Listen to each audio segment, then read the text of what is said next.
Sitting next to me here is Marc Abdo, Managing Partner of Digital Revamp. He specializes in curating personalized approaches, providing consulting services, and offering guidance on funnel building and social media advertising. Thanks for joining us here today. Thank you, Alex. Good to be here.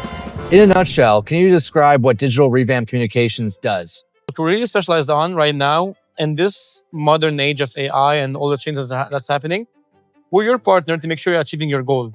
So long are gone the days where an agency can come and tell you, yeah, we do 3 videos, 4 posts and such. It doesn't work anymore. So we come and we ask you, what are you trying to achieve? And we'll tell you what do we need and what are the steps that we do to achieve it. So starting from your content strategy, to your content creation, to your graphics, to your ads, to your website. And connecting all those together to make sure that you're achieving. Mainly, we work a lot with nonprofits, associations, and the governments, and B2B sector. You discussed in your presentation the 3 I's of impact: intent, influence, impression. Is there one that is weighted higher or maybe higher depending on if it's a government entity or an NGO? So I wouldn't say that there's one more important than the other.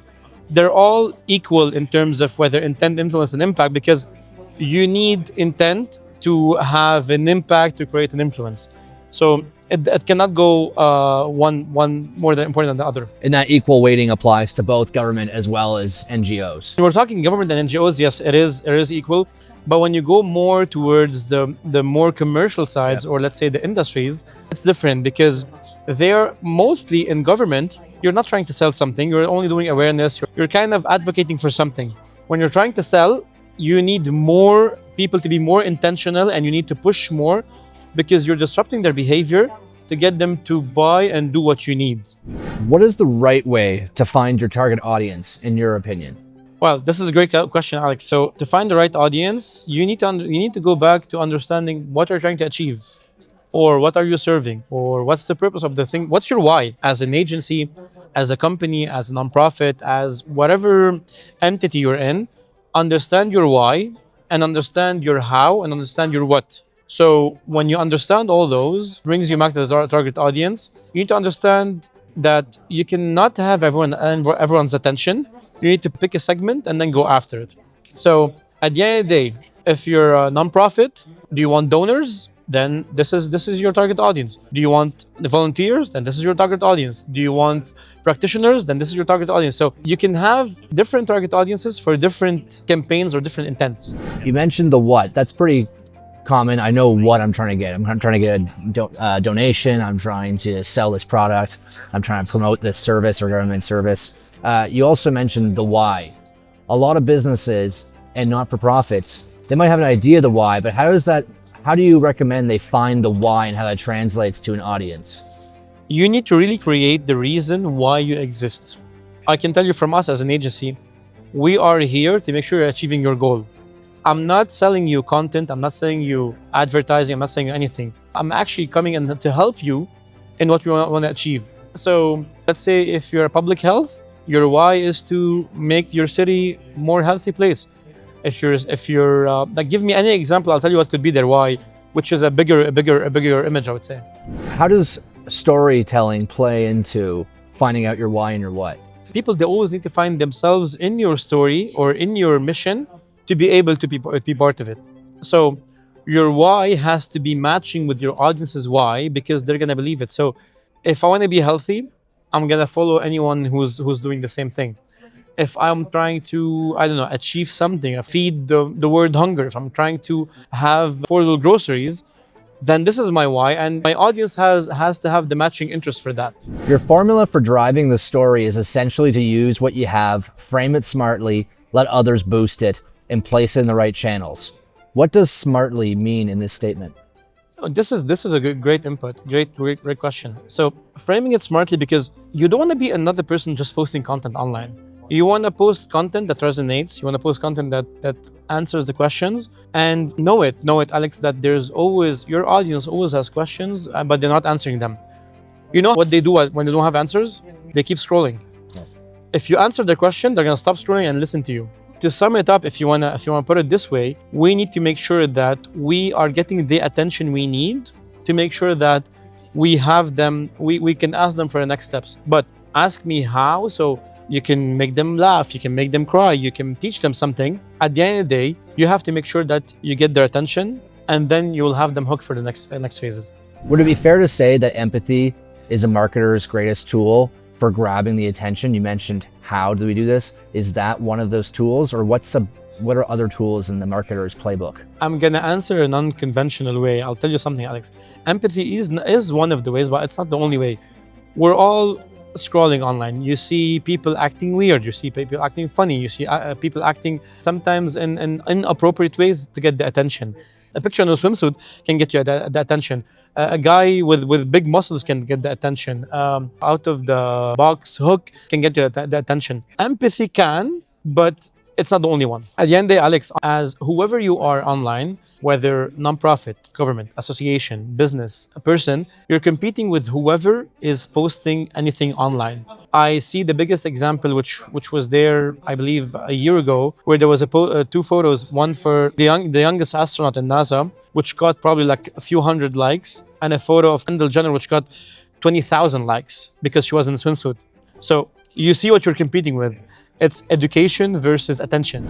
In the example you just gave, how do MPOs prevent their message and their marketing being overshadowed by something of potentially no social impact or positive social impact, like the Kim Kardashian blow up the internet example?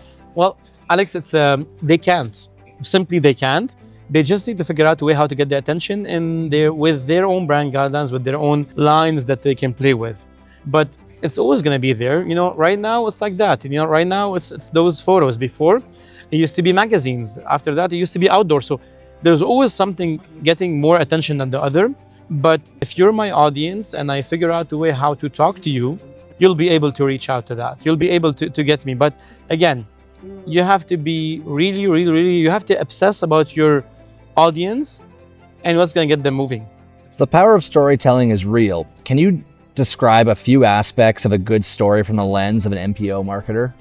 Well, once before we got approached by a nonprofit, and they came and told us that they need impact. They need more awareness. And we asked them, okay, fine, do you want awareness from who? And they said basically from everyone. And that was exactly the problem, because do you want attention or awareness to beneficiaries? Do you want to shareholder, let's say donors? Do you want volunteers? We have to pick one.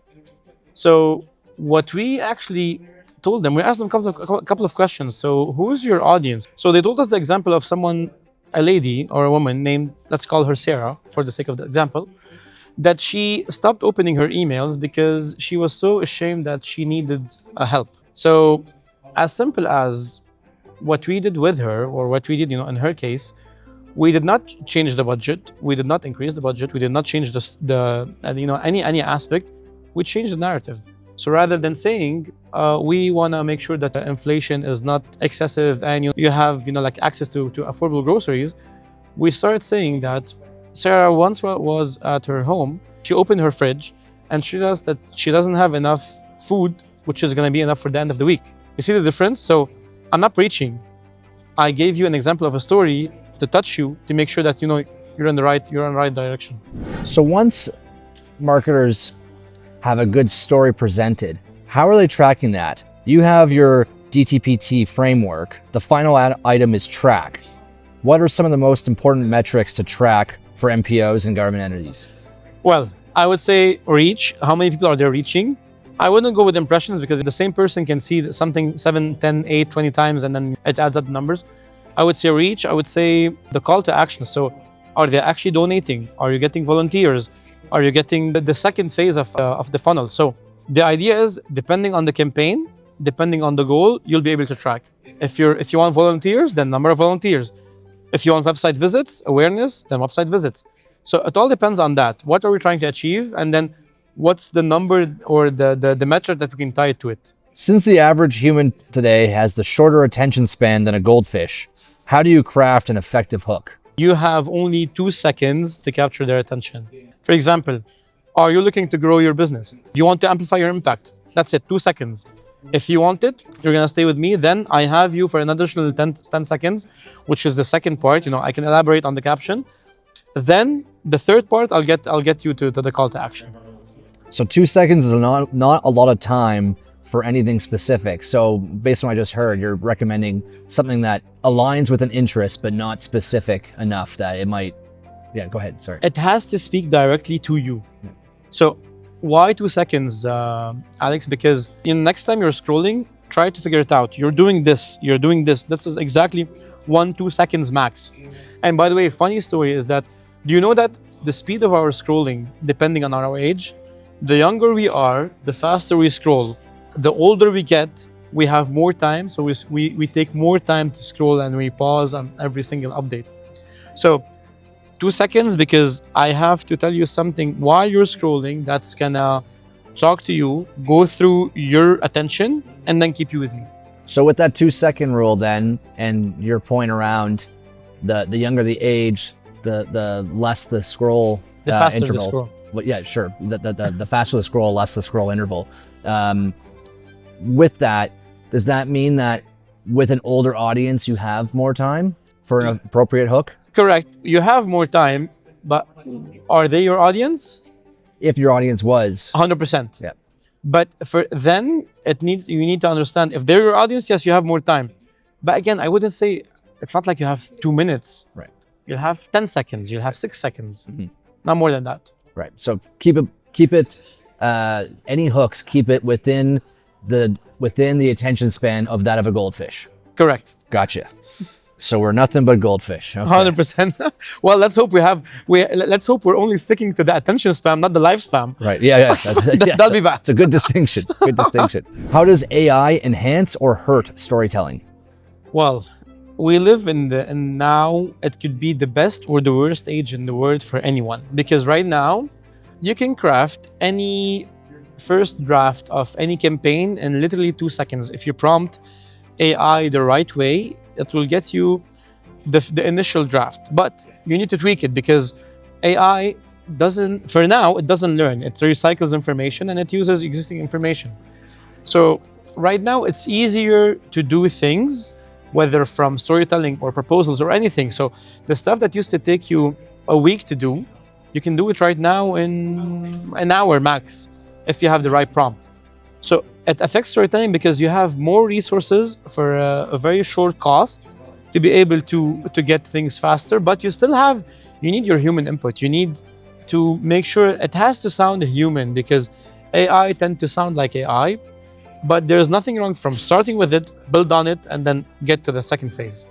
The bad part is that if you're using AI as copy-paste and using it like Google, you're gonna get the most generic, and then the bad captions, the bad copies, and the bad content, which is, you're gonna see it probably like 25 similar pieces of content similar to that on the web online.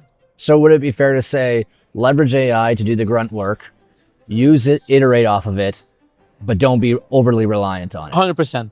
So basically, now you're not gonna lose your business for AI, but you're gonna lose your business for people who know how to use AI the right way. To say it in other terms, AI makes you dump in or pumping content faster, but it doesn't mean it's the right content. So if you're pumping the wrong content, you have a bigger level of confusion. You have a massive level of confusion.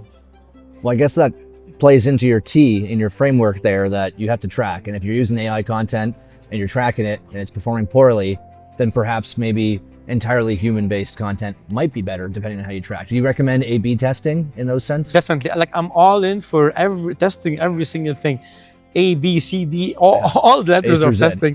Because I'll tell you why. Because so when you're running an ad, you can test the copy, you can test the visual, you can test the audience, you can test the age, you can test the interest, you can test. Those are already 7 or 10 variables, which you cannot do them all at the same time, because you wouldn't know, you cannot reflect or analyze if you were testing all of them.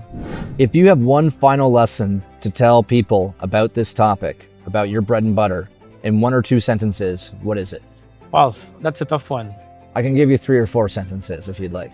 We live in an age where advertising is the most, I would say, advanced so far because of AI. It started all initially with digital. So before, when you used to do an outdoor campaign, it takes ages to understand the actual impact. Right now with digital, you can understand it in, let's say, a day or 2, or if not even hours.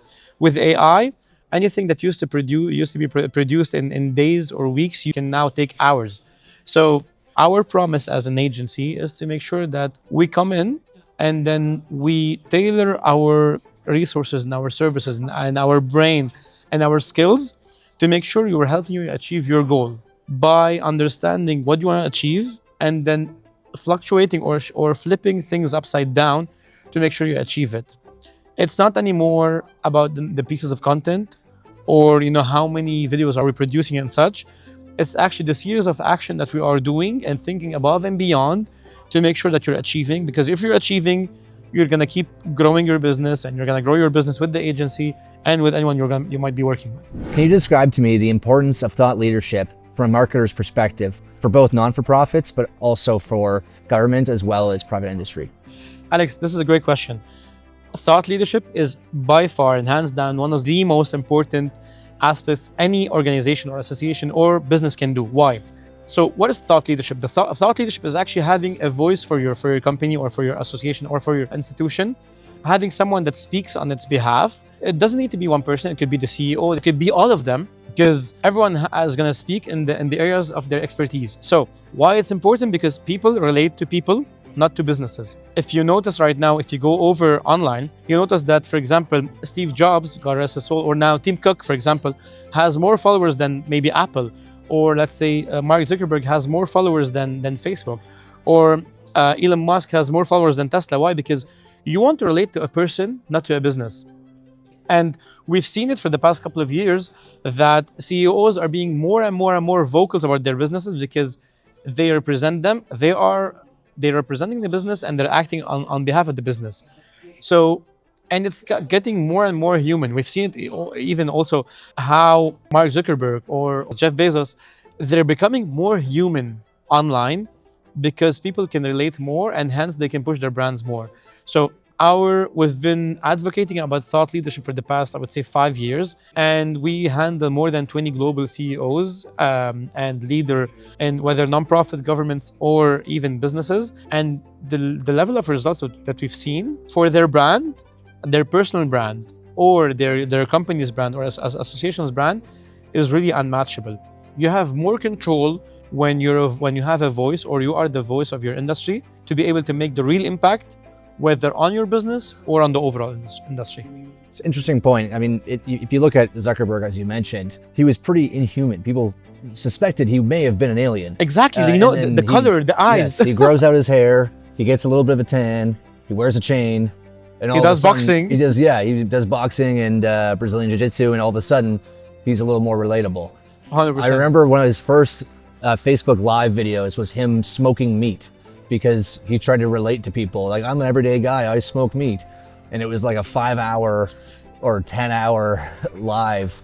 And the problem with that was he didn't seem human. It seemed like he was forcing it, right? 100%. So that thought leadership and having that human-centric approach, I can see how that would be a good way to cut through the clutter. On this note, Alex, an important point, it has to be real. It has to sound and look like the person. Otherwise, it doesn't make sense for me to see your content online and react to it and then engage with it, and then see you in person and it's completely different. Then it's not real. It has to be authentic. It has to be transparent. And thought leadership could be a good hedge against AI as well, AI content. Well, exactly. Yeah. Because yes, you can make an AI CEO, but you cannot jump on a platform or on a stage and then do a keynote. Oh yeah, exactly. Unless if we're talking about holograms, then it's a whole different thing. No original thought though, right? So, exactly. Anyways, what's been your biggest takeaway from Social Next thus far? Well, the biggest takeaway is this is the second year we're participating, and it feels so good to see it growing year after year. The level of value that you get from this conference and the kind of people that you meet and the conversation you have, it's really unmatchable anywhere else. I would say not only in Canada, maybe in the world, because this is like a very targeted conference for nonprofit and public sector, and it's pure value. It's crazy. Well, thank you very much for joining us here on Marketing News Canada at Social Next, and I appreciate you taking the time and hope you enjoy the rest of your day. Thank you, Alex. Thank you.